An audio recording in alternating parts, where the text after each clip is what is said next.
going on, everybody? I hope you guys can see us and hear us okay. This is Powernomics Thursday, but we're having it on Wednesday. This is Dr. Claud Anderson. Dr. Claud Anderson is the author of the books Powernomics, Black Labor, White Wealth, The Black History Reader, Dirty Little Secrets 1 and 2. And he's the person that has originated much of the economic conversation in our community, as well as the political conversation, the political dialogue, as we move into the elections and everything else, so we can kind of make sure that we're informed voters and participants in the democracy. So before I begin, I want to ask Dr. Anderson, how are you doing today, sir? Fine. How are you doing today, Dr. Watkins? I'm doing very well, very well. You and I've been just really interested in talking with you more. And everybody who's here, hit the thumbs up button. Shout out your city. Shout out, what you believe. If you're part of the ADOS community, American Descendants of Slavery, shout that out. Shout out the Us Too hashtag. Shout out Tangibles 2020. Shout out all of that. Just shout because this is an important conversation to be had. And so, Dr. Anderson, I wanted to reach out to you on this because right now I think that there's a segment of the Black community that really needs leadership. And because the leadership, as you mentioned, there isn't much Black leadership. There isn't leadership coming from Black folks in Congress. There isn't much leadership coming from the civil rights community anymore. And some would say that it was never there. And now people are actually getting very active in politics. Like you're starting to hear from people that maybe you didn't hear from before. And what they've done is they put together movements like the American Descendants of Slavery movement, who are pretty much demanding reparations and unique and specific benefits that go to descendants of slaves, which I know you've been advocating for this for 30, 40 years. You got the Us Too movement, which is another hashtag that you created. And then Tangibles 2020 is another hashtag that Tariq Nasheed has pushed that basically relates to looking for tangible results from Black people. Now, the reason I'm mentioning all that to you is because you've spoken on all of those issues. You've spoken on unique benefits for American descendants of slaves.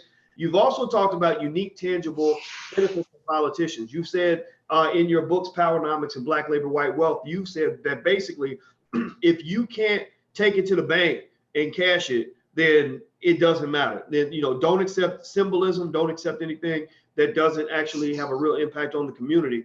And so I guess to jump into that, I would like to get your framework so everybody can just understand this. When you talk about tangibles, that, from our politicians, we should demand tangibles. Can you give specifics in terms of, what your thinking is around that? Well, what I was referring to is the basic, we have to correct the basic purpose, the primary purpose of slavery. Everything else is immaterial. And so you ask yourself, what was the primary purpose of enslaving Black folk? It's very simple. See, was the primary purpose of enslaving Black folk was social integration? Was it to be acceptable, to get along with everybody? What was the purpose of slavery? That it was intact and stayed in effect for 360 years, and then it was replaced after 360 years for another 100 years of semi-slavery. The purpose of slavery was to maldistribute 100% of everything of value in the society. That means assets, resources. And as you indicated last time we talked, that where the Fortune magazine came out with an article recently. Are you aware of that? Remember that one, don't you? Where it says that in about another 10 to 15 to 20 years, that the wealth of Black folk in this country will be zero. Do you remember that? Okay, and see, and I sent you a chart too. Remember that chart I sent you showing where the wealth for whites were like this, like about 2 feet high, and the wealth of Black folk wasn't even a quarter of an inch. And what that's broke out to mean is that Black folk coming out of slavery own and control 1/2 of 1% of the wealth of the nation. So slavery had been very successful for 360 years. They maldistributed everything of value into the hands of white society. And Black folk are left with 1/2 of 1%. There's no way in theory or practical terms, that Black folk be able to thrive and survive off of 1/2 of 1% of everything. That's why that Fortune magazine was telling Black people and telling the nation what I've been telling and screaming to Black folk for 60 damn years.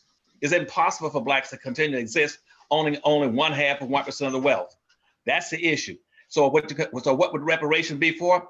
Reparations should be primarily focused on trying to correct the maldistribution of resources that was put on black folk and on a nation for 360 years and 100 years of semi-slavery. And what is that? When you boil that down, what does it mean? Well, it means land, businesses, income, rights, privileges, and controls of all levels of government. That's in total. But when you break it down and shrink it down, what does it mean? It means owning, controlling wealth. That's it. It's wealth that determines your opportunities. It's wealth, how much you own and control, that determines your privileges. It's wealth that determines whether or not you'll be acceptable and people will like you and get along with you. It's wealth. But see, black folk don't own anything, so they're obsolete.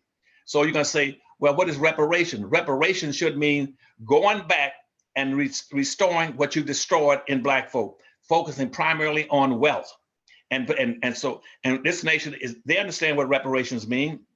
Every human being, every group in this country, every organization, and every religious group and culture group has received reparations in this nation over the last 300 or 400 years, except black people. That's your issue. Okay. Go ahead. I mean, I'll let you cut it. I'm gonna finish. Go ahead and respond to that now. No, what I want to ask you about, and by the way, if you just came in, everybody, I'm talking to Dr. Claud Anderson, the author of the books, Powernomics, Black Labor, White Wealth, The Black History Reader, Dirty Little Secrets 1 and 2. If you want to follow him on his website and purchase his books, which you should for your family, you can go to powernomics.com. That's powernomics.com. Everybody watching, please hit the thumbs up button. Please stop right what you're doing right now. Please hit that thumbs up button. Please hit that share button. Please be engaged in the conversation, because that's how we can get the conversation out to more people. We need support on intelligent black media.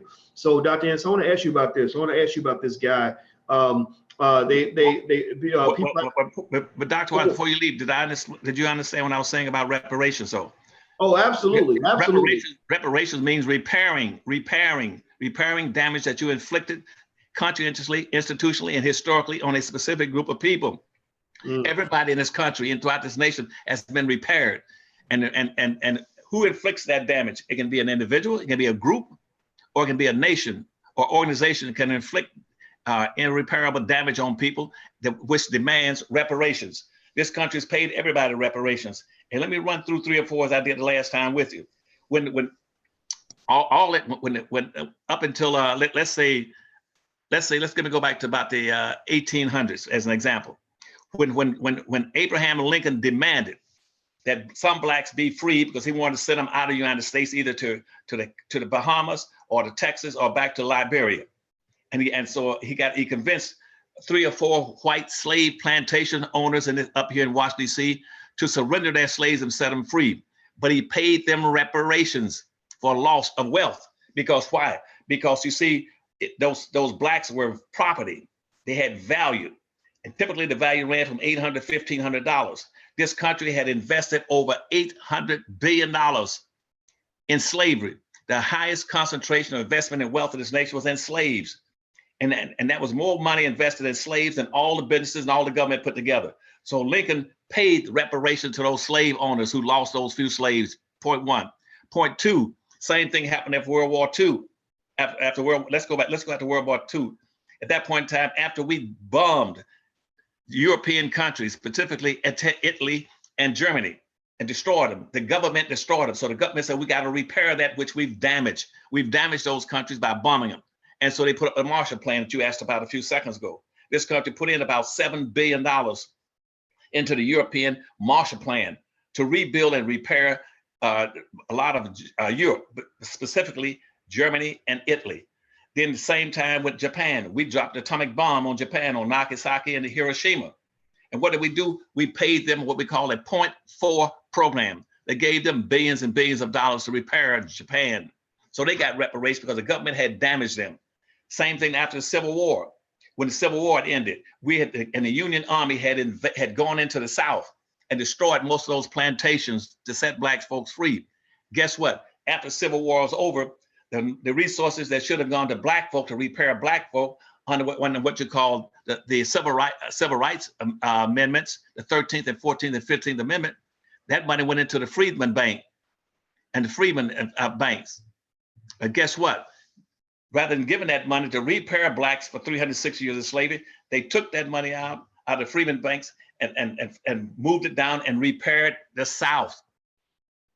All the land that the white Southerners, Confederate, the first terrorists had lost. They lost all that land, They lost over 800,000, a little less than $1 million worth of land. And guess what? The United States paid them, gave them $1 million in reparation funds to get, and gave them all the land back. Those white Southern plantations owners got back all the land, and they were compensated for having lost the war. The United States paid the South for having lost the war. And they gave them all the land, and then told black folk, we can't give you 40 acres of mule. We've damaged you.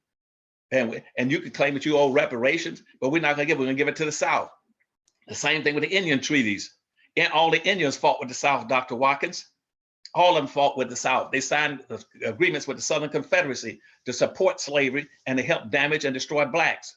The Indians had what's called a black flag program, which says, the policy says, if during the Civil War, if you caught a black person in a Union uniform, you could never take him prisoner. You killed him on the spot. You could take whites in captivity and put them in concentration camps during the Civil War, but nobody could take a black as prisoner. He was to be exterminated immediately. Both the Southern whites and the Confederation of Indians used the same black flag policy to exterminate blacks fighting in the Civil War. And so, but once the war was lost, just like the Southern plantation slave owners got reparations, they gave reparations to the Indians called 1866 Indian treaties. They were put in effect really to reward black folk. But what did they do? They took that money again and been giving it to Indians ever since 1866. Obama gave them 20.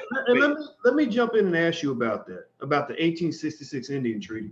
I want to ask you, because that's been the source of a reparations lawsuit that you filed many years ago. You've been fighting this case for a long time. Can you brief everybody on, and I want everybody to know about this, because you got people that act like this is the first time we've ever talked about reparations, but you've been really pushing on this for a long time with real tangible work, filing a real lawsuit that you paid for with your own money. Can you talk about your reparations lawsuit and what that's been like, and particularly as it relates to black politicians, the Congressional Black Caucus, President Obama, what kind of support you got from those individuals, and what claim you've been staking on the reparations issue on behalf of black folks. Can you tell us more about that? I'll be delighted to, Dr. Watson. As usual, you always ask some good questions. So it might be a setup question, but it's a good question. The black folks. I try. Yes. See, after the Civil War, as I just saying, after the Confederacy lost the war, and see, they signed an agreement with all the tribes, and they told the tribes that they helped join in to maintain slavery, and they did. But let's back up from that a second. See, in the first treaties initiated in the United States with Indians by the Confederacy that came in this country, the European Confederacy, what they said is that we cannot take over this country and develop this country and with the Indians running free. We got to have a coalition. So the first treaty set up in 1516 was what they call the New York Treaty, which says that, and they followed that as a model, which says if Indians jump in and participate to help us maintain slavery and watch and control these black folk, we will compensate them. We'll give them some clothes, some food when necessary. We'll give them some arms and ammunition, and we'll quit harassing them and killing them. And that was the first treaty. And every treaty from the 1516 treaty up until the 1860s all had inclusions that asked Indians to support slavery and to maintain slavery, and that they would be willing to pay them. It would pay them, Dr. Watkins, $25 for every runaway slave they brought back to the white master in the South. $25. And they said, if you can't bring back a slave alive, bring him back with his scalp and ears attached, and we'll give you $20. And also, if you're catching them running away, make sure that you instill fear in them. So you hear people talking about, I think someone mentioned recently about Kyle West, somebody was saying about that blacks volunteered to stay in slavery. They weren't volunteering to stay in slavery and stay on those plantations.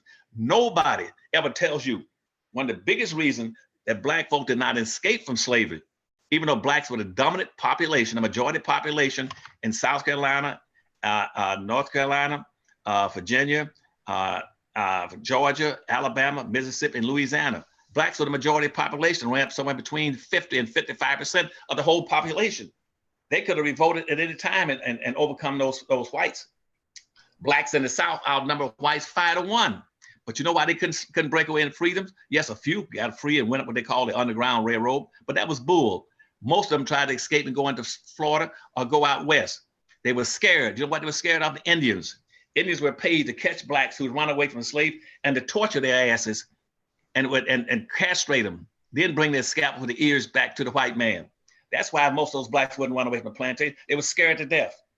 And even if they did get away and escape, whites and sometimes had slave chasers, they would chase them down on the fugitive laws in 1850 and again in 1790 and 1850 and punish them. They'd be whipped and they were beaten half to death. And every time they beat a black to death, guess what? They had insurance policies that say for every Negro you catch and you beat him to death, your insurance policy will pay you for it, for having beaten him. So the Indians participated in all this and they fought. And when they joined in and started chasing down blacks, they became slave owners, slave traders, slave chasers, and fought with the South. And so the United States government says, if you join us, help keep these blacks under control, we'll no longer call you wild and fierce Indians and rebels. We'll call you all civilized. Then what you do, you get you some plantations and get yourself some slaves, and then and quit running in the woods and learn how to dress and act like human beings. We'll call you all civilized. That's why they have what they call the 5 civilized tribes. The 5 civilized tribes, which are the dominant tribes in America.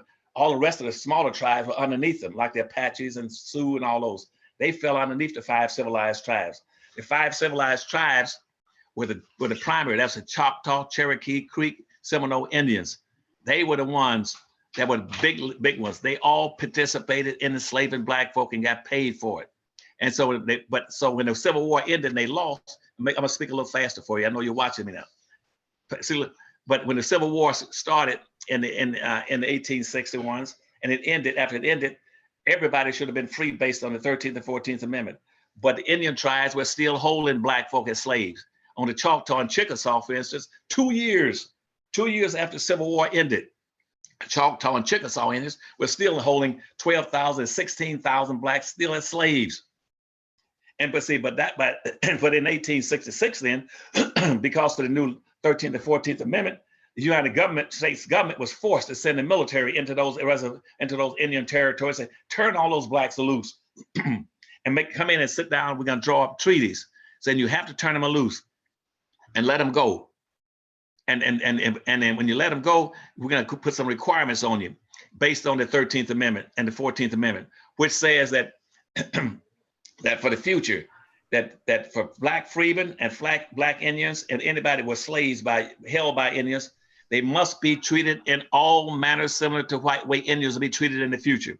That was the 1866 Indian Treaty, which says that turn loose all those slaves, and here's what you get when you turn them loose. You make sure you give every black slave $150, point one. Point two, you then give them access to anything that happens on that reservation.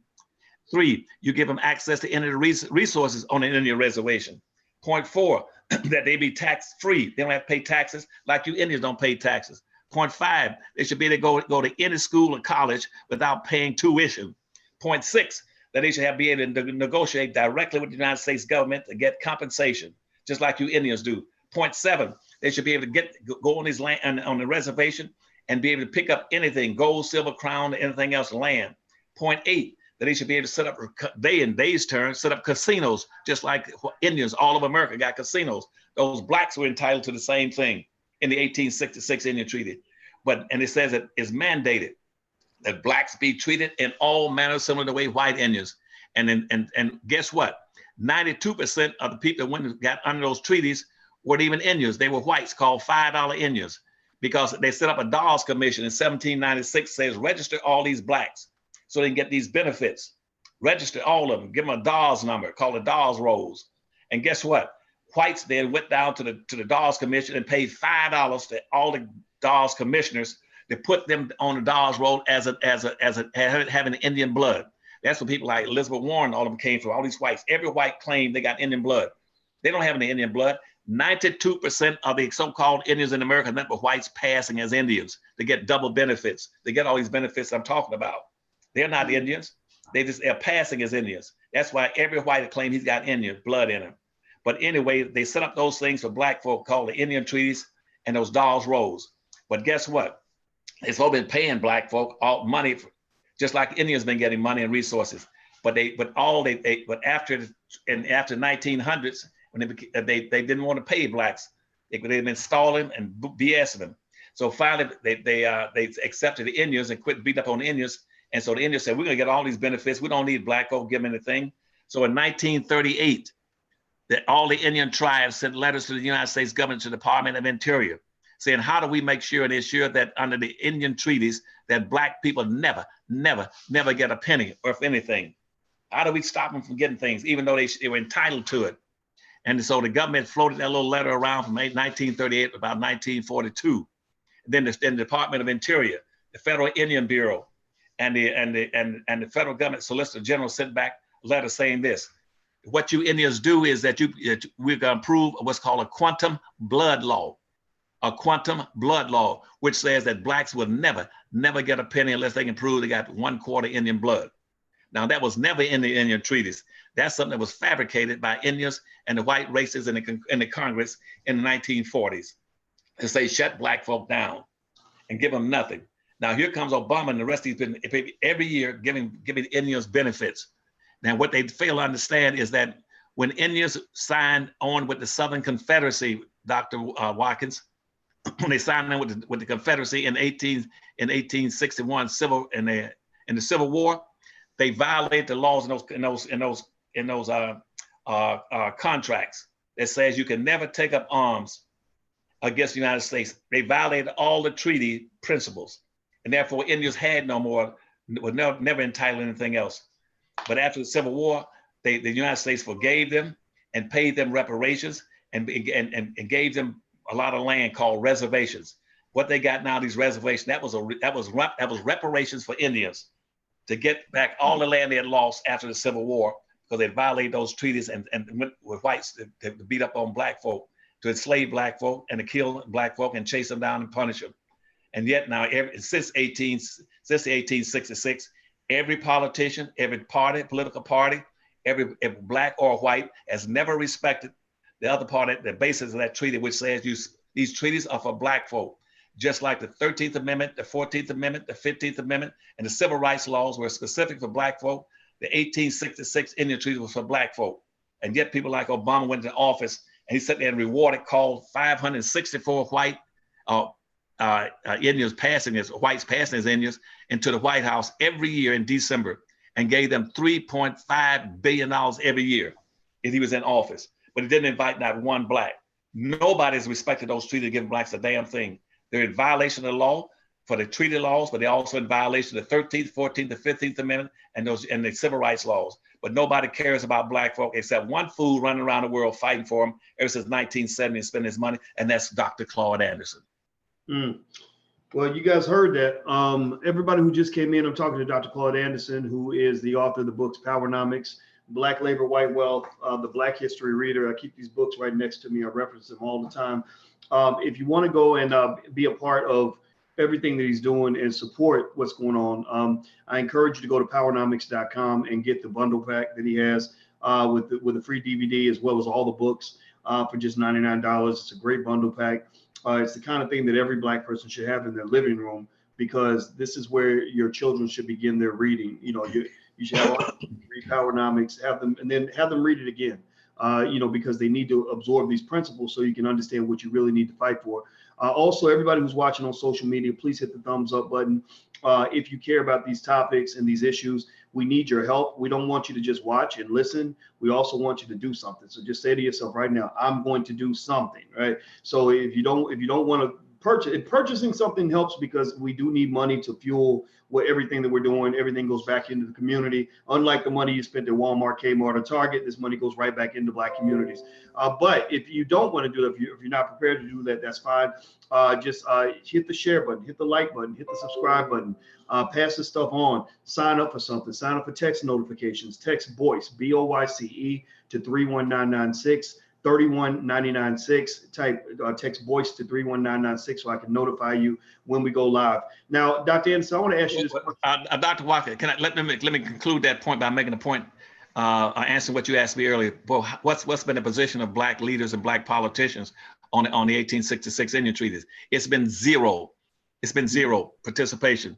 And because they fail to understand that black folk have entitlements, but they would not stand up and fight for them. So whenever I went up on the Hill and asked for support, with the exception of Congresswoman Maxine Waters and some white congressmen who said, Dr. Anderson, you're absolutely right.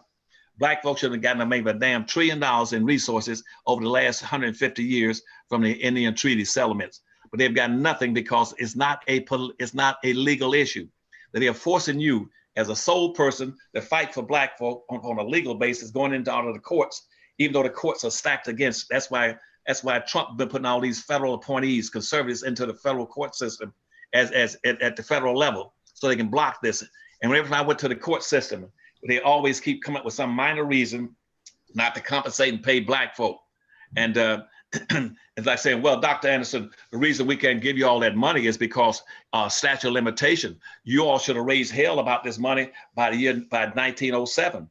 I said, hell, black folk couldn't have raised hell about 1907 because you were lynching 1 to 2 black people every damn day in the country in 1907.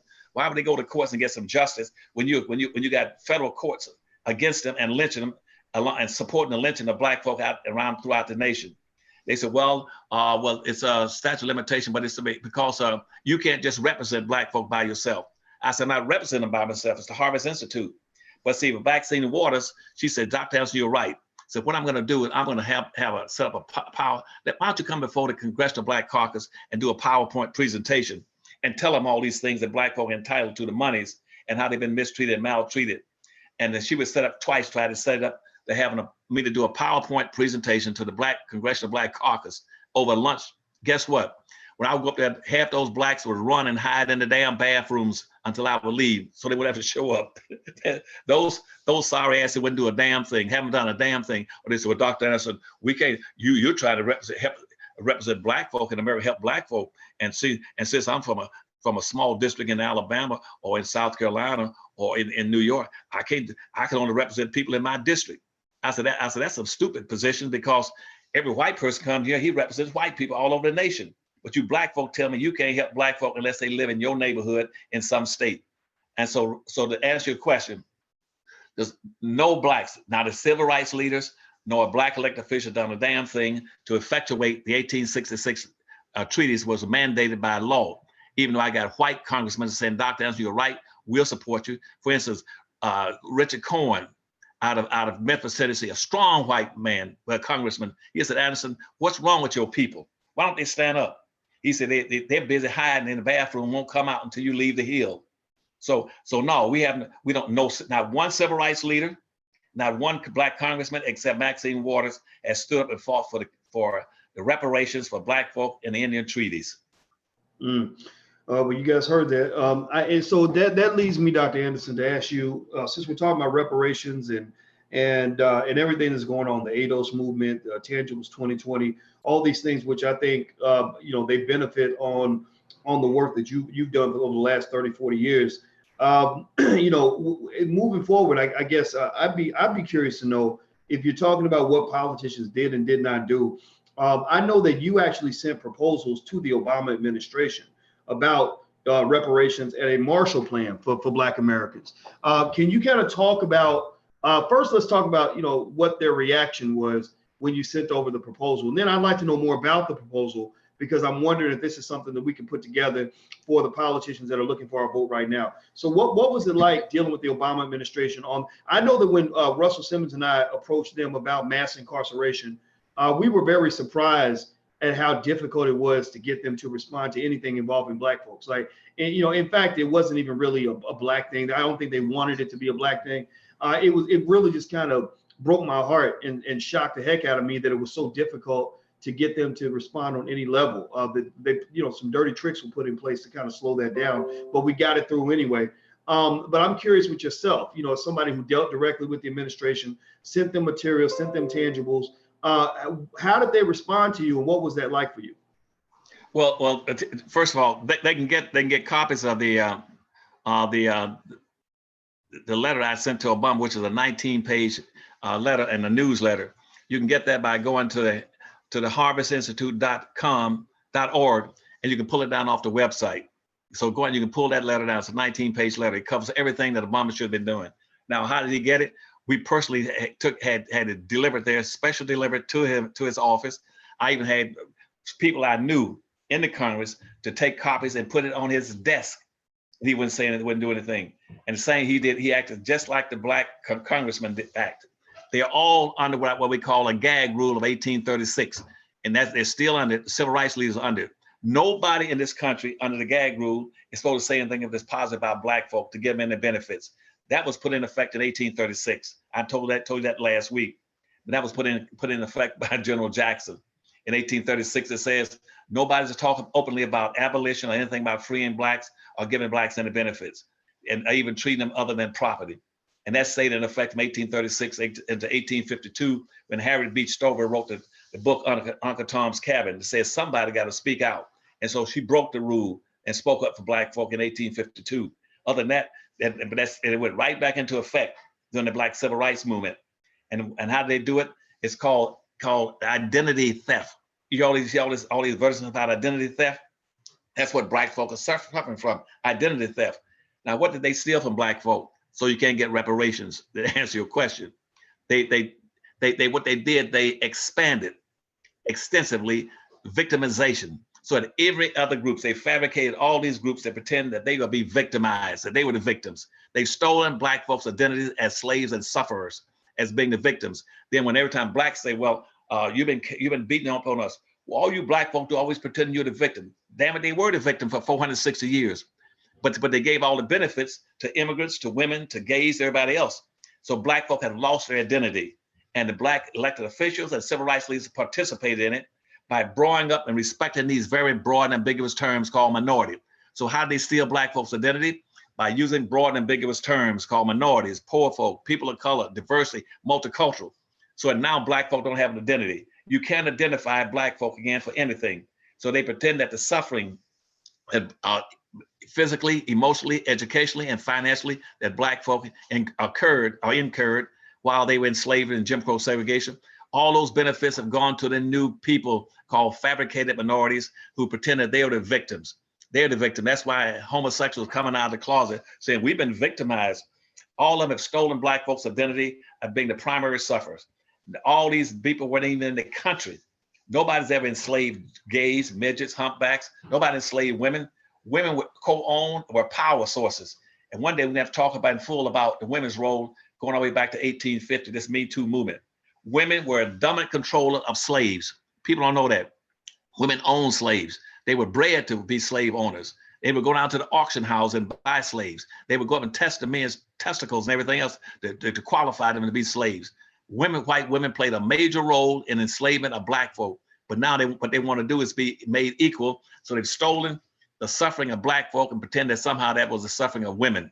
That's why they come up with this women's movement in the 1840s.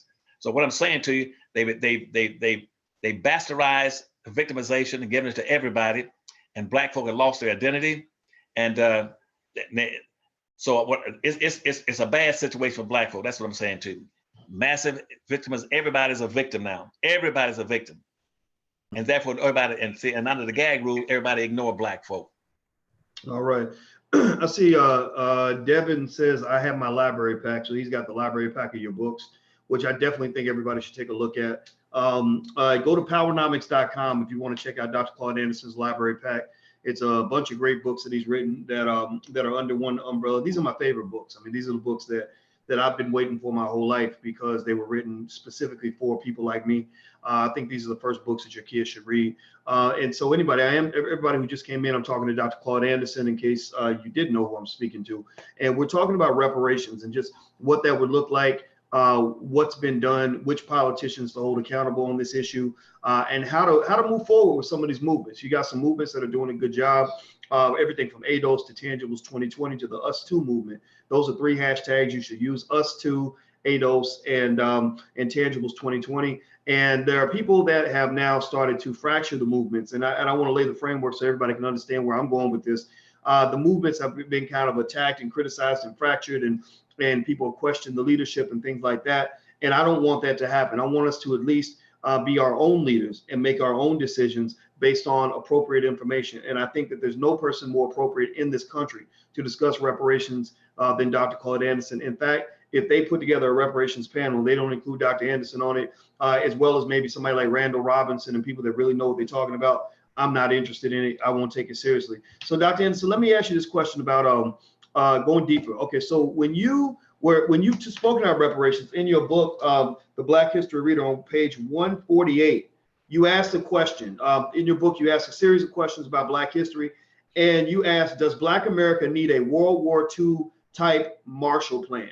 And in the book, you talk about the Marshall Plans and how they worked and how they were used, where billions of dollars were allocated to basically rebuild countries and communities that have been bombed by the United States government, that have been destroyed by the US government. And I would argue that the Black community qualifies as a community that has been destroyed by the US government. You know, we have actually been bombed in Black Wall Street, but even beyond that, we've been destroyed by mass incarceration, destroyed by Jim Crow, destroyed by slavery, destroyed by massive theft, and all the other atrocities that have occurred over time. Can you speak to the Marshall Plan and kind of what that looks like for you, and really what that means, and how you think this could be part of a reparations package for Black people in the event that it goes through Congress? Okay, thank you.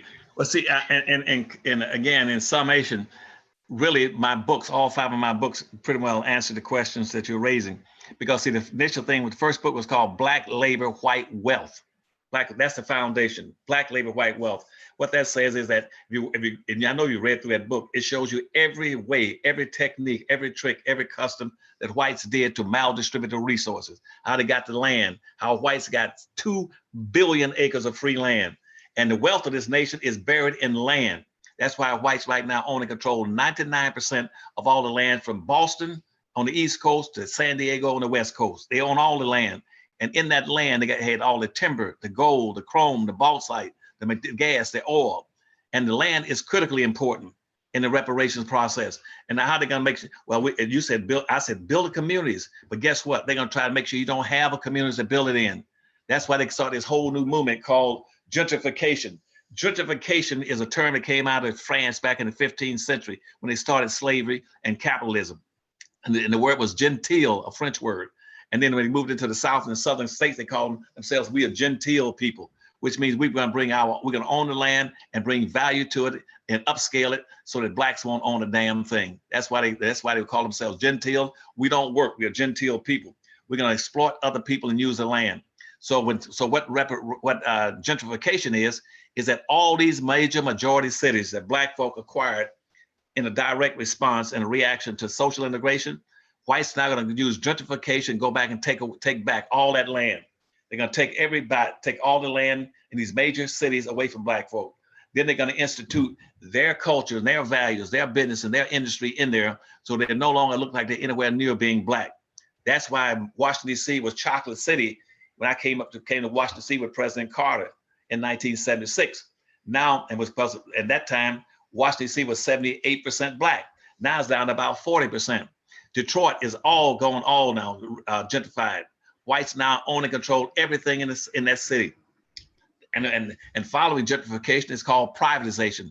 Once they go into these major urban cities and take back the land from Black folk, they're going to privatize all the resources in the hands of their people and immigrants. All these immigrants come to the country are qualified as whites. The default setting for racism is white skin. So what they do with the Arabs, Asians, and all these religious groups coming to America, they're going to be classified by federal coding as being whites. Whiteness signifies power and wealth. When they come back to these urban cities, they're going to take it over. And white folks say, we're going to take it back. That's a form of reparations for what we lost when we socially integrated and turned it over to Black folk. And so that's what reparation is for. And that's what gentrification is going to do. And it's going to constitute privatization of all the resources. Well, you know, what it does, you know, it seems, Dr. Anderson, is it allows, you know, this horrible distribution of wealth. The fact that whites have so much more wealth than Black people do, it makes it hard to fight off gentrification, because if average white wealth is here and average Black wealth is down here, then white folks can just come to any neighborhood they want to and just bid, you know, make you an offer you can't refuse to buy your property from you, and or come in and use their political and economic power to kind of take over communities. You know, it's very difficult to fight back without extreme commitment and government help and things like that. So it's kind of it seems like gentrification is almost like it's part of the whole, almost like an anti reparations kind of movement, and so do you think that gentrification, so you see that kind of like part of the whole white supremacist economic package, like included with the fact that they're not willing to consider reparations, they stole all of our wealth. Now with gentrification, it's like they're taking the little bit that we have. What are your thoughts on that? Well, see, the little bit of value and assets that you had in those majority Black cities for a while, like land, a house, or a car, or business, they're going to take back all that. Plus, as you were the dominant population in those cities, that means the major public institutions and land belong to the majority population. In Detroit, Michigan, as an example, when they gentrified Detroit, Michigan, that was a majority Black city, 92% Black. But they're going to take over the water system. It was the best water system in Michigan. They're going to convert that into private hands for whites. They're going to take over the sewer system and put that in private hands. They're going to take over the Ambassador Bridge to Canada and let a white own the bridge. They're going to take over the tunnel from Detroit to Canada and put up a toll system where they make money off of it. It used to be Black, but it used to be public. They're going to take over all public facilities. They're going to take over the golf course in Detroit and privatize that into white hands. They're going to take over the old city airport in Detroit, put that into white hands. What I'm saying is, following gentrification is privatization of all the resources going to white hands. And Black folk right now have to understand that's the last little wealth you got. That's why PG County in Washington, D.C.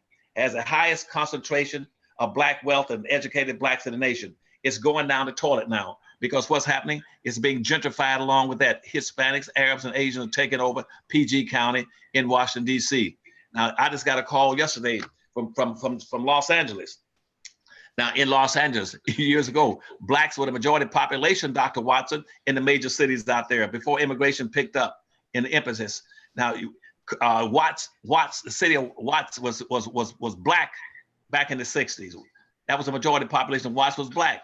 Compton was Black. Inglewood was Black. Inner City was Black. All those areas are Black owned, Black controlled. Guess what? Now Blacks have been wiped out. The only thing left is called the Crenshaw District. It's the last place in Los Angeles, and that's under siege right now. They called me right now and said, Dr. Anderson, what can we do? They plan on putting in $2 million to come into Crenshaw District, which is a Black district right now on this day in Los Angeles. They could go in and start bringing taking over the property, and they're going to gentrify it for immigrants right now today. And I'll go from Los Angeles. Let's go down to Alabama. You got 3 cities down there coming together: Fairfax, Bessemer, and Montgomery, Alabama, coming together. And guess what? They're all Black-owned, basically majority Black populations. And guess what? Blacks own no businesses, and that's being gentrified now with Vietnamese, Arabs, and Hispanics. I just left about 3 weeks ago, Shreveport, Louisiana. I went in Shreveport. Shreveport is a 65% Black city. And guess what? That's now Blacks own no businesses there. The only person fighting to save it is the Reverend Bishop Fred Caldwell with his church there called Greenwood Church. He's saying, we're pushing back to ask you a question and saying, no, we ain't going for that. He said, I'm gonna follow your principles. He bought the Black History Reader. I've been following. He's got him a radio station there for Blacks. He's building a Black business district there. He's got a Black gas station. He's got a Black restaurant. He's trying to fight back. But guess what? The Blacks in the church are marching out saying, we don't want to get into these racial issues. We want to be accepted so we can go to heaven with whites. And so right now, all these areas are being gentrified. So when I spoke there about 3 weeks ago, Black man on the city council in Shreveport, Louisiana, came up to me and said, Dr. Anderson, before the whole audience, said, Dr. Anderson, you're absolutely right in this city. We are 65% of the population. But in this city, annually, they bring in almost $15 billion in resources to run this damn city. They said, guess what? Black folk get less than 1/2 of 1% of the $15 billion that come in for a 65% Black population. And he says, is that unused? I said, no, that's all over the damn country, because you got sorry but Black folk who in political position, remember that Black overclass, that won't do a damn thing to help their people as they perish. They can't continue to survive and thrive without some help. That's what my books are for. The 5 books are saying, here's the whole game. It lays out the game for you. You got a plan, start pushing back. I told the people in Los Angeles, push back. So now in Los Angeles, what they're going to start doing, they're going to start going out and saying they're going to put up barriers, anything else. So you're not going to come here and take any more land away from us and run us up to inland and take over the districts. And so they push it back in Los Angeles. And you want to talk to anybody out there, call Dr. Rosie Milligans in Los Angeles. And she's one of the strongest Black persons out there. And so I'm just giving you a hint. You're losing all over the country. And if you lose the land, your wealth, all the wealth is in the land. In the land, they're going to take the land from you. That's what gentrification is about. Take the land from Black folk. Once you take the land from them, just like they did all through history, you become a guest. G-U-E-S-T, you're a guest. And people that have the land, they become the ownership. They become the managers. You become a guest. They can shut you out anytime they want to. That's why Harlem right now has been taken over in New York. Harlem used to be all Black. Now it's everything but all Black. Everybody who's listening, I'm talking to Dr. Claud Anderson, author of the books Powernomics, Black Labor, White Wealth, The Black History Reader, Dirty Little Secrets 1 and 2. If you'd like to take a look at his books, which I encourage you to do, go to powernomics.com. That's powernomics.com. Everybody who's watching, please hit the thumbs up button, share, subscribe. Please do something, be active, push these conversations out. We're pushing intelligent Black media. If you want to be a supporter of intelligent Black media, you can actually go to intelligentblackpeople.com. That's intelligentblackpeople.com. You can join our tribe of intelligent Black people, and we put everything, all the resources back into the community to push something that changes the narrative. And I want to give a special shout out, just real quick, to Real Talk, Steve Williams. It looks like Pretty Bunny. Let's see, Leon Gaston. And Sharice Harris and T. Walker. I see you guys are donating right there in the chat. And if I missed your name, forgive me for that. But I want to say thank you all very, very much for your support. And I agree with you, T. Walker. He says we need to celebrate Dr. Anderson while he's still here. Yeah, well, you need to celebrate everybody while we're still here. I'm celebrating you while you're still here. And the truth is that this is a relay race. And once we're done, our kids have to take over this. Our kids, your kids, my kids are going to be the ones that have to take this over. So the reason that I believe that you want your children to learn economics at an early age, the reason I want your children reading books like Powernomics at an early age, the reason I want you to, feel free to put your kids in the Black business school, whatever it is you want to do something at an early age to prepare them for economic warfare. You see, gentrification is economic warfare. This battle on reparations is warfare. All of this is warfare. And to win a war, can you tell me this, yes or no? Can you win a war without soldiers? If you have no soldiers, can you win a war? No, it's very difficult to win a war when you ain't got no soldiers. So I need you to ask yourself this question before I hand the mic back over to Dr. Claud Anderson here. I want to ask you this question. Do we have enough economic soldiers in our community? Do we have enough economic soldiers in our community? I say the answer is no. I think we have a lot of job seekers in our community. We have a lot of people that know how to fill out job applications and W-2s and all that stuff, but we don't have, where's our 2 million entrepreneurs that are gonna go start businesses in the Black communities? They could give us that land and $1 trillion in reparations tomorrow, but are we prepared to invest that and to build commerce in our communities? Where are our real estate developers in the hood?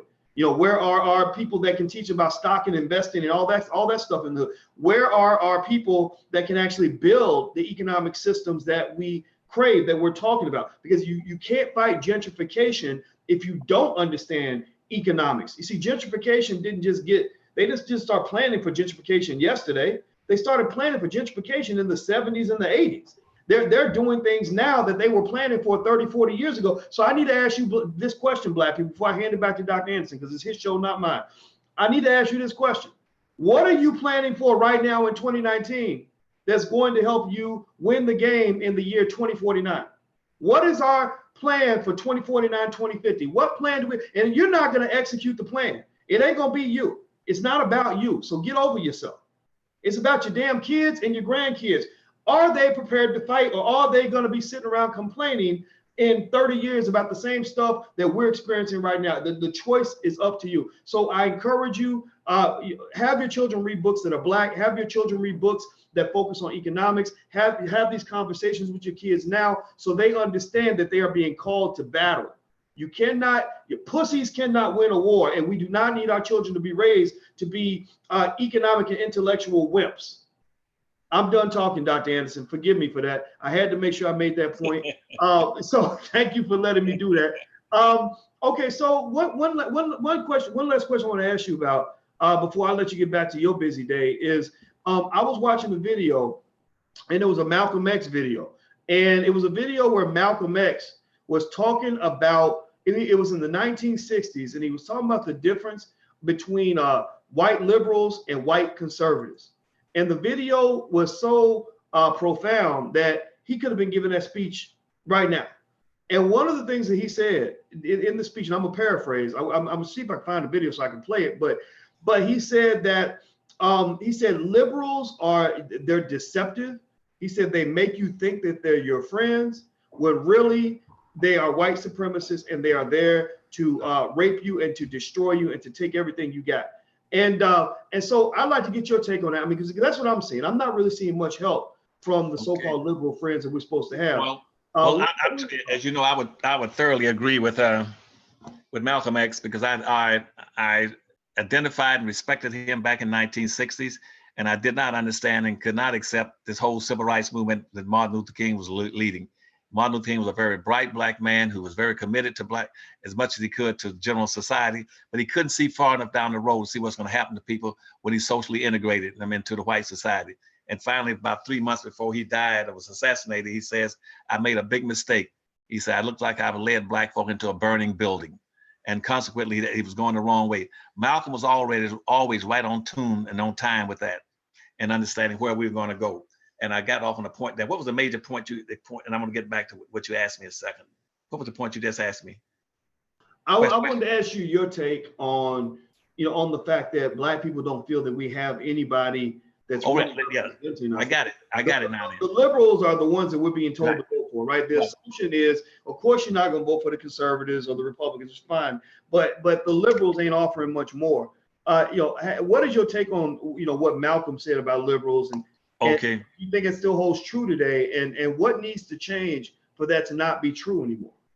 Well, see, Malcolm was right on time. The difference between and watch my finger, the difference between a conservative and a liberal is about like that. Can you see it? You see that difference? That's the difference. Different. Let me put it in more figurative or photographic terms where you can imagine it. That is that it's like if somebody was sinking your ship. A conservative would sink your ship straight in your face and watch it go down. Now, a liberal would come around and say, "Well, now it's going down. I'm going to arrange the deck chairs on and put a blanket on you and make you feel good as it goes down. And if you're Black, I'm gonna put you in. I'm gonna lock you in your cabin so that when it goes down, at least you won't get that much water on you as you go down." A liberal won't do a damn thing for Black folk, because you see, a conservative comes from the root word to conserve. To conserve means to hold on to what you got. White folk know right now that Black folk only control less than 1/2 or 1% of anything of value. So that what they're saying is that conservatives mean you're not going to get anything. Now we got a few Blacks running around the country claiming, "Well, I'm a Black conservative." All he is just he's like that old farmer used to say, that he's a rabbit. He's running with the hound dogs, pretending he's a friend to the rest of the rabbits. See, Black folk have no friends and no allies. A Black conservative, what is he trying to conserve? Black people have nothing in the world to conserve. What are you going to conserve? Food stamps, welfare, Jim Crow segregation, slavery, public housing, no jobs. What are you going to try to conserve? There's no justification for a Black person to be a conservative. Conservatives is basically for those who have, they want to make sure nobody else ever get anything. A liberal is one who's going to pretend that somehow he's out there to help you, going to stroke you and rub your back while you get your brains knocked out. So there's no liberals have never done anything for Blacks. That's why you hear this argument about the Democratic versus the Republican Party. Again, I go back to what I told you earlier. That's a problem, what we call identification theft, because the present day Democratic Party, they used to be the Republican Party up to the 1950s, and the Republican Party switched over and became the Democratic Party in the 1950s. Let me make it a little cleaner for you. For 360 years, the Conservative Party was a Democratic Party. The Democratic Party was the people that enslaved Black folk, that kept Black folk enslaved for 360 years. That was a Democratic Party. Then when after the Civil War, when the Republican Party came into power, they tried, a few of them called radical Republicans. That means they were so strange. They tried to help black folk, a few of them, for 10 years between 1866 and 1876. That's the only time the Republicans ever tried to help black folk. And as soon as, and by after the 1870s, guess what? The rest of the Republicans became conservatives too, and they wiped black folk out and put them back into what you call Jim Crow semi-slavery, segregation. The Republican part went right along with the Democrats in that. And they cut a deal between the Democrats and Republicans, agreed that the whites in the South could own black folk in semi-slavery and Jim Crow segregation for another 100 years until the 1960s. And so there's no difference in the parties. And now by 1950s, 60s, the whites, when after Truman approved integration of the military in the late 1950s, guess what? The South says, well, we're the conservatives, the Democrats, and but if you're gonna integrate us, I don't want to be a Democrat anymore. And so they said they're gonna march out of the rednecks, they're gonna march out of the Democratic Party over and become Republicans. And guess what? Black folk were saying, we're gonna get out of the Republican Party because Republicans haven't done anything since 1860s. We're going to become Democrats. So they changed, it changed party and changed uniforms. That's called identity theft. So what you see here now, the Republican Party is bragging about being the party of Lincoln. Those are the old rednecks. The old rednecks are now the Republican Party. And the Republican Party that didn't do very much for black folk, they became the Democrats. And the Democrats Party is nothing but a bunch of weaklings. They're weak people. They're made up of an aggregation of weak people. But the difference is for black folk is that 38% of the Democratic Party are blacks. Black folks should be dominating and controlling the Democratic Party. They're the base of it. The Democratic Party could not, even though it's a new Democratic Party, they couldn't exist without the blacks. And all blacks have to do is start playing hardball to answer your question about reparations. Say, hey, you are not going to get any black votes ever again, whether you're a Democrat or a Republican, until you start putting something on the table for black folk. We're not going to vote for anybody. We don't give a damn. We haven't got nothing to lose. We don't get anything when we vote. You don't promise us anything, and that's exactly, you promise us nothing, and that's exactly what we get. So what you got to do is, I told you in Powernomics, in the Powernomics book, start developing your own black political party, become independents, withdraw from the Republican parties, withdraw from the Democratic Party, and start developing you a national black political independent party, and say that, hey, we're an independent party. But keep you off of messing with us and trying to beat us. We're not going to run any candidates. Here's what we're going to do. We're going to say that we will give you 46 million black voters as a whole, as a block in voting for whoever promises the most and delivers the black vote. We don't give a damn whether you're Democrats or Republican, whether you're pink, yellow, or polka dot. We will vote for whoever promises the most and delivers for black folk intangible, measurable benefits of things you can count on and take to the bank. And if they don't promise that to you, don't vote. And don't listen to these civil rights leaders always talking about go exercise your right to vote. Tell them that voting is not about no damn exercise. If you want to exercise, go take out a membership. Go jogging and even around the park if you want to exercise. The premise of politics is for quid pro quo, getting some benefits that you can measure. That's what you vote for. You vote for benefits. If people promise you nothing in a party or a candidate, don't vote for them. You're gonna see all these blacks running to. We're gonna help black with reparations now. They're fronting. How all of a sudden, you know why they're interested in reparations now? Because not the Democratic Party, not the Republican Party, not the Civil Rights Organization, not the black elected officials, not black entertainers. You know what happened from 1970 up to now? Claud Anderson, Powernomics Corporation, and the Harvest Institute with hundreds of thousands of newsletters, then 5 of the most popular books in the history of the nation, and all these speeches. We popularized black history and about slavery and about reparations, not any of those other groups. The black overclass hadn't done a damn thing. The black politicians didn't do anything. The civil rights organization didn't do anything. Claud Anderson and his few supporters around the country, and people like Dr. Watkins, that's who popularized black history in this country. Those are the people. So don't let any of these claim jumpers come out of the woodwork and saying, I'm gonna get involved now, and we're gonna get involved in the reparation movement. Don't buy that. Those are fakers and double agents. They're gonna mislead you and take you down a blind alley again, just like they did during the civil rights movement. You stand and say, no, if you really want to know about reparations and doing stuff for black folk, go to the foundation. the people who've been pushing this thing for 70 or 80 years. That way they were talking about the Dr. Watkins and the Claud Andersons and the Claud Anderson supporters all over the country. Don't listen to the claim jumpers. That's all I have to say about that. Yeah, I think it's a very good point. I think that there, the support, for the movement, I think should be accepted by anybody who wants to lend support. But, as a lender of support, you are not part of the leadership. You are not going to drive the bus. You can ride the bus, but you can't drive the bus. So I think that if somebody came along, like if a politician, because politicians, they move, they're bellwethers, they move with whichever direction the wind's blowing. So they feel the wind blowing toward reparations and they start speaking more about it.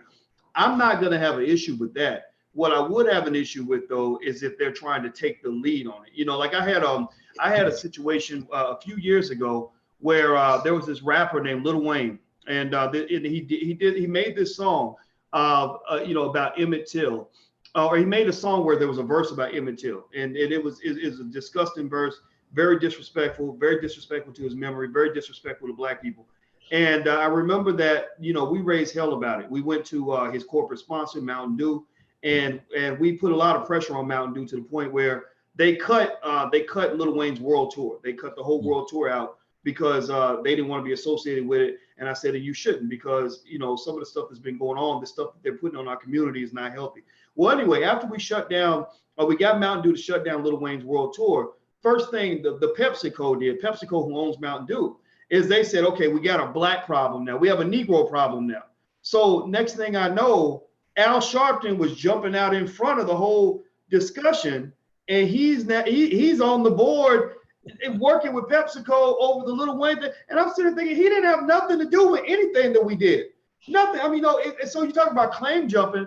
I mean, it wasn't like I needed to be involved. I didn't really care. As long as there was somebody there who really represented the interests of the people that originated the movement. But I knew for a fact Al Sharpton had nothing to do with anything that led to the whole movement or the actions by PepsiCo and Mountain Dew. I know that because I wrote the original article that was circulated, read by 2 or 3 million people that caused PepsiCo to make that move. And I was sitting there thinking, I remember I was furious with, I think it might have been Emmett Till's family representative who let his ass in the door. I was furious. I said, you gonna get this Negro, Al Sharpton? Don't get me wrong, smart man, not a bad guy, but he ain't the right guy for this. You need somebody, not me. They ain't gotta be me. I don't even care. But you need somebody who really believes in this to be leading the way on this, not somebody who's jumping on the bandwagon as an ambulance chaser because they see that something's going on over here. And I agree with you. I think that with the reparations movement, all of that, I think we should be clear on who the leaders are, who the originators were. That's why I keep pushing to talk to you about reparations, because I know what you've been doing for 40 years. I'm not going to let anybody come in here that's been talking about reparations for 6 months and act like they originated everything. So again, I reiterate this claim to everybody on here who's listening. If the reparations committees and the conversations do not include invitations to this man to participate, I'm not going to support it at all. Period. No questions asked. So, Dr. Anderson, I'll let you get the last word before we get on out of here. Did you have any thoughts on that, sir?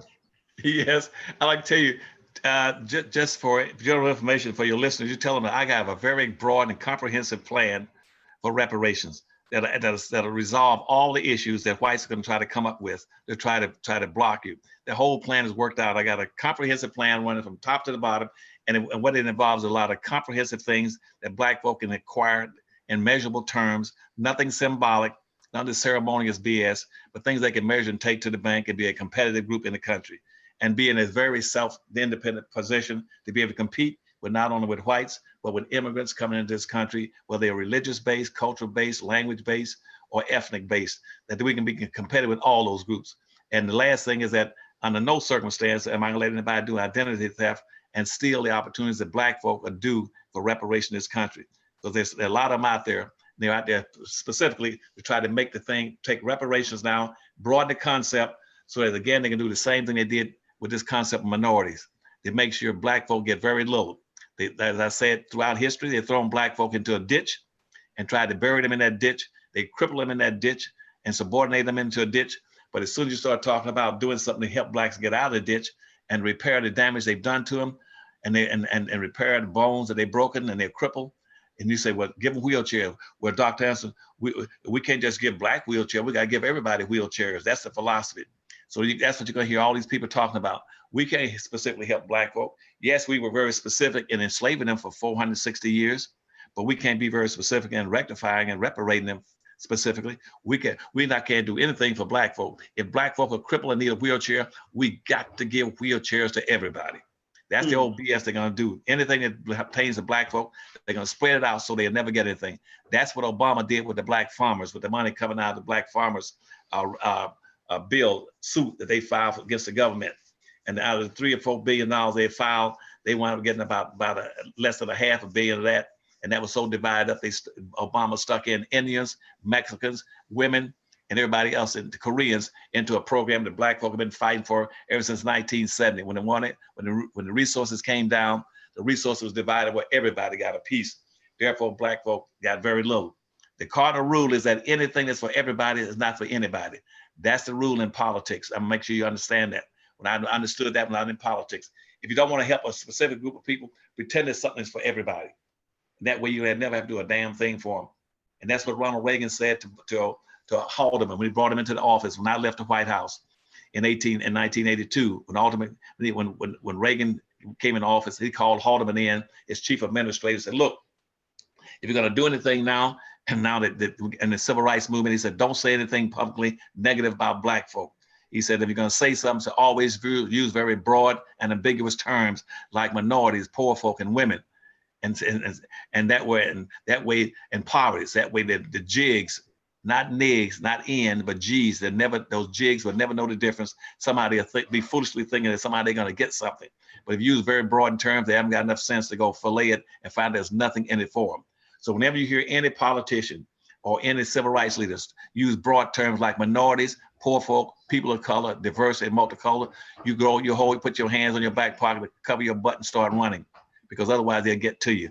There's nothing in those broad ambiguous terms for black folk. You have no friends and no enemies. You're by yourself, and you never have had any. There are no conservatives or allies or liberals going to help black folk. We're totally together. We got to help ourselves, go back and rebuild our communities, and start practicing group economics and group politics based on those 5 books I gave you. And go get the library pack, powernomics.com, get that library pack and start reading it, and come together as a team and be a part of a major movement called the Us Too movement in America. All right, everybody. This is Dr. Claud Anderson. Dr. Claud Anderson is the author of the books Powernomics, Black Labor, White Wealth, The Black History Reader, Dirty Little Secrets 1 and 2. Everybody, please type in this URL. It's powernomics.com. That's powernomics.com. That's where you can go to pick up his bundle pack, pick up all of his books, things like that. Also, I want to reiterate to you guys, we really, really want you guys to be active in all of this, not passive, not just watching. This is not a show. This is a conversation where we are all involved. We're all connected. We're all doing something. So I just want you to repeat to yourself, I'm going to do something. I'm going to do whatever it is. You're going to share it, like it, subscribe it, hit the thumbs up button, just anything that you can do to help this. Just understand every action that you commit to helps us to achieve the goal. So I want to activate everybody. Everybody in here, some of y'all might be sleeper soldiers. Some of y'all might have been watching this for weeks and months and years and not done anything. Well, I'm asking you just to do whatever you want to do. You know, if you buy something, if you buy a book, that helps. If you hit the like button, that helps. If you share, that helps. If you start a conversation, use the hashtag #US2, that helps. So please help out with what we're trying to do, because we really are trying to get something done. And so without further ado, I want to say thank you very much, Dr. Anderson. It was great having you on again this week, sir. Well, thank you as usual. And guess what? Since your last broadcast, the book it's selling over at the Powernomics Corporation went way up. I said that Durham Watkins is coming through. He's got good, sharp, conscious Black students across this country, and they are waking up to the fact that we can come together and play as a team. Racism is a team sport. We're gonna play as a team to win. Yes, well, you know, I owe it to the League of Intelligent Black People. So you guys are you intelligent Black people that want intelligent Black media that's out here. I want to say thank you guys for all the support. We can't do this without you. If you want to be a patron on some level, and we give lots of free stuff to our patrons, lots of free gifts, you can go to intelligentblackpeople.com. That's intelligentblackpeople.com. You can join our League of Intelligent Black People. And also, of course, you're welcome to join the Black Business School at theblackbusinessschool.com. That's theblackbusinessschool.com. And once again, thank you very much, Dr. Anderson. And thank you guys. And you guys have a good day. And one more time, somebody asked Dr. Anderson's website again. It's powernomics.com. That's powernomics.com. So take care. See you soon, Dr. Anderson. Thank you. And I look for that brainwash, de-brainwash this stuff, okay? Yes, sir. I got you. Thank you, buddy. Have a good day. You too, sir. Talk to you soon. All right. Bye-bye now. Bye-bye.